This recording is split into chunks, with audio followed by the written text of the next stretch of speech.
ভালো মানুষের সাথেই বেশি খারাপ কেন হয়? তুমি ভালো, তবুও সবচেয়ে বেশি কষ্ট তুমিই পাচ্ছ, তাই তো? প্রভু, অন্যায় যারা করে তারা ভালো আছে, আর আমি কেন বারবার হারছি?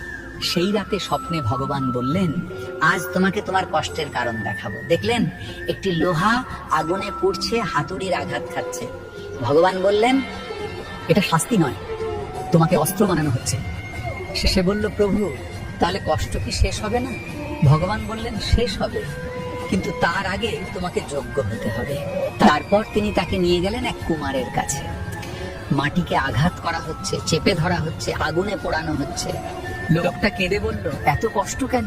ভগবান শান্ত গলায় বললেন, মাটি যদি সহ্য না করে সে কখনো পূজার পাত্র হয় না। যাদের আমি ভালোবাসি তাদের প্রস্তুত করি।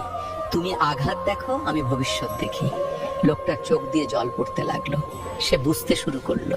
সে আবার জিজ্ঞেস করলো, তাহলে আমার অপমান?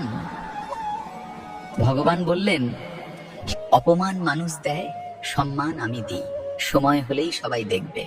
সকাল হলো, সমস্যা আগের মতোই রইল, কিন্তু তার ভয় চলে গেল, কারণ সে জানে তার জীবন ভাঙছে না, তৈরি হচ্ছে। ঠিক তখনই আকাশে আবার সেই কণ্ঠ ভেসে এলো, প্রস্তুত হও, তোমার ধৈর্যের ফল খুব কাছে। কিন্তু কিভাবে আসবে সেই ফল জানতে চ্যানেলটি সাবস্ক্রাইব করে সাথে থাকুন।